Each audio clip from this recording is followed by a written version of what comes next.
Welcome back. It's Mama Made It Friday here on Business Unusual on Newsroom Africa Channel 405. For this edition, we take a look at indigenous foods, and I'm joined by food technologist Kgaladi Thema-Sethoga. She's a young social entrepreneur born and raised in rural Limpopo. She's the managing director of InDiza Foods, and maybe she'll tell me how I pronounce that, because I thought it's InDiza, just like a plane, you know. And that's a registered co-op led by all women directors with 10 years experience in the food industry, promoting South African indigenous foods, arts, crafts, attire, music, dance, and promoting a rural woman and commercializing the products and, of course, the production from their hands. And I'm joined by Kgaladi in studio. Kgaladi, how are you, Mama? I'm good. How are you? Very, very well, thank you. I see you've got the products there decked out in front of us. But Yes. before we get, I guess, into the journey of getting to InDiza, how do I pronounce it? It's Because I see there's a InDiza. capital on the website. ZA. So that is South Africa. It's 3 words on it. Okay.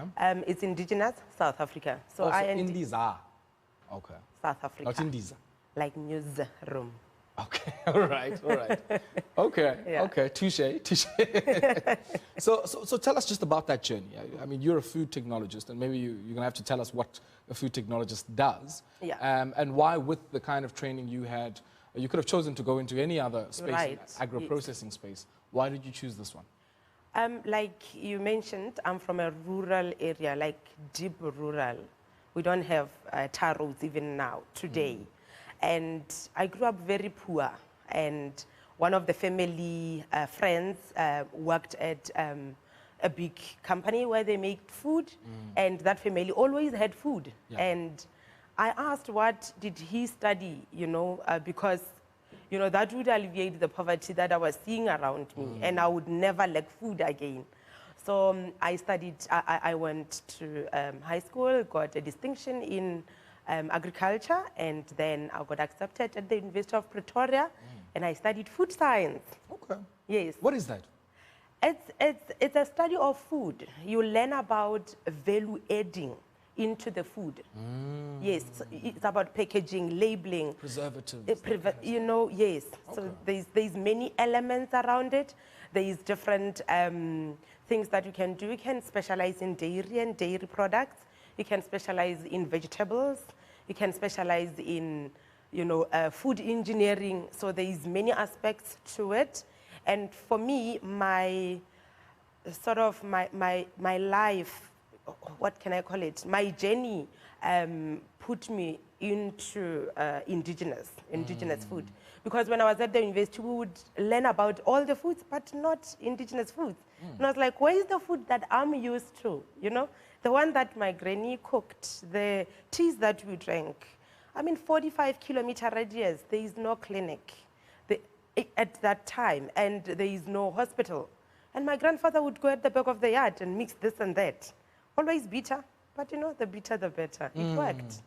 Yes. And I mean, let's talk about what, I guess, in that experience, the journey from leaving university Yes. and then deciding to start this up. I mean, it looks easy now because we've got all these Yeah. wonderful products in front of us. But Yeah. surely, when you tell us about that journey, we'll find out that it isn't. No, it isn't.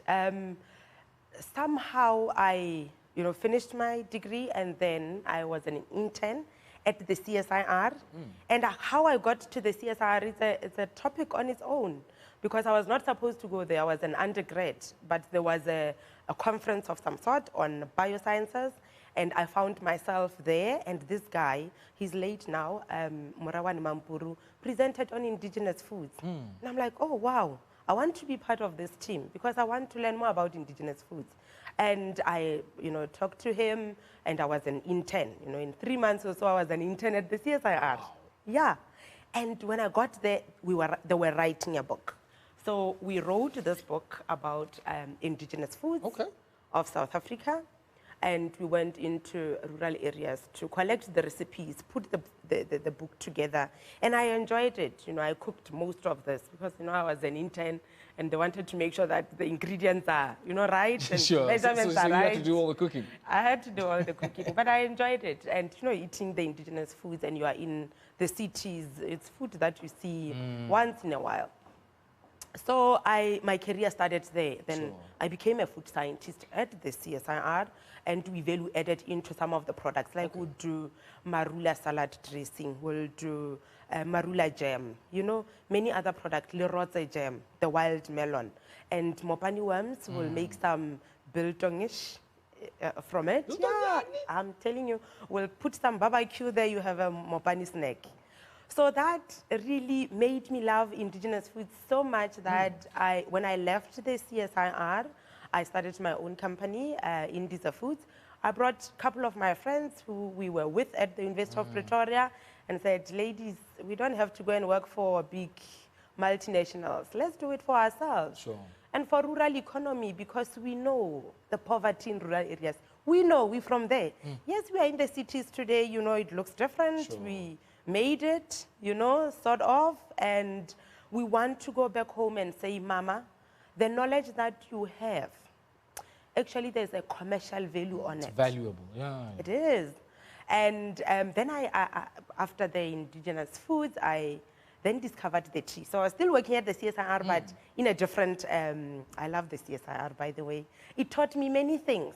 So I was working now in the enterprise development side of the CSIR. Wow. So I worked for the CSIR for 12 years. What does that do? That like commercializes all of the nice innovations that come? Now Okay. we are commercializing. Sure. And then there was this particular plant that, you know, traditional healers will bring to the CSIR, and then we bioprospect. We see what they say it does. It really does.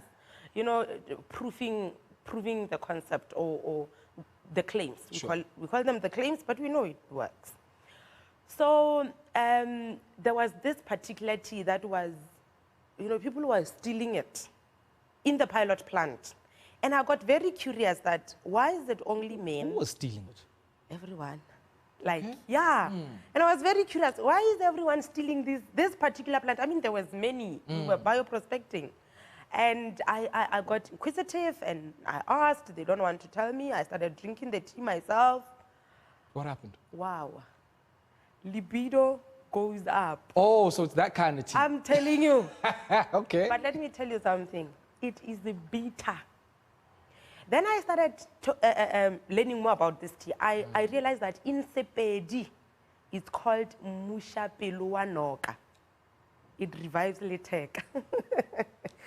So now I know why the people were stealing it. It's 23 minutes to 2 p.m. I think we should be having this conversation in the evening, but hey, continue.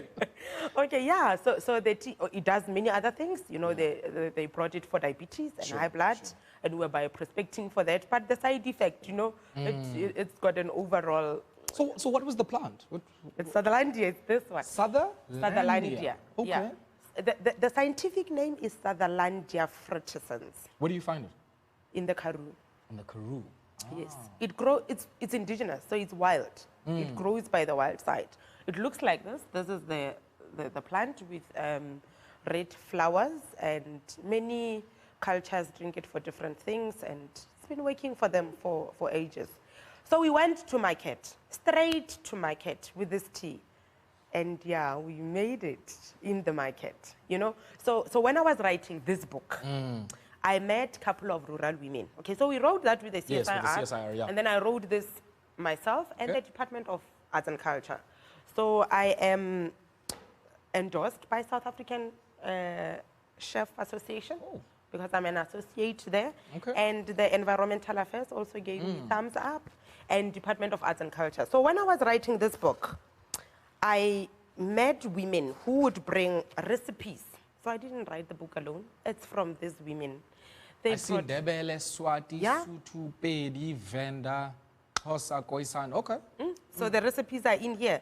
And when I realized that this tea could, you know, make some money quicker than the book, I gave to some women to sell in the rural areas, and those are distribution channel. Oh, lovely. Just recently we went online.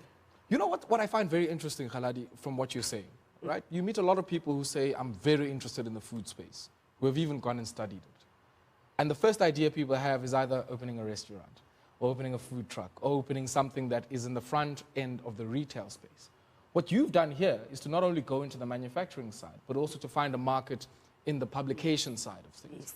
Was that an intentional choice from the start? It was intentional because remember at University of Pretoria, my food was not there. I was not learning about my food. I was learning about all other knowledge systems. And I asked myself, where is the indigenous knowledge? I started being curious and say, oh, it's not documented. It needs to be documented. That's the first thing. The knowledge needs to get to people so that it's no longer inferior, it's no longer witchcraftish, you know? Our indigenous knowledge works. It works for us, the Africans. Yeah. And I believe, honestly, that some food we are not supposed to eat.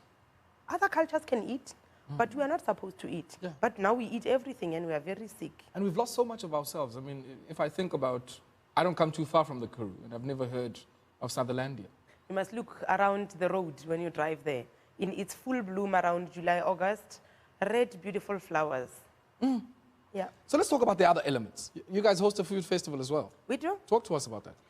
So this is the rural women when we host a festival. So we have 2 festivals in a year. It's Africa Day in May. We entertain a Kgoshi. So we work with Department of Arts and Culture and they say, Kgaladi, where would you like to go this year? And I would say I want to entertain Kgoshi Langa of Mapela. And they will make resources available. We'll get other partners to come on board. Then I bring all the women, the 9 different indigenous women that we have. Okay. And so then Ndebele will come from Kwandebele. The Xhosa will come from PE. Our Zulu comes from the Zululand, just like that. Okay. And these are the women that I wrote the cookbook. Yes, it's the names that you have in the cookbook. So they will come and we'll have a feast. They cook the most delicious food.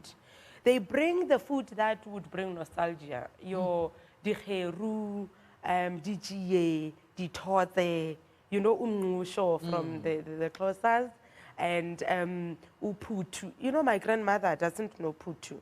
She's Pedi, but the Zulus, So Pedis don't eat putu?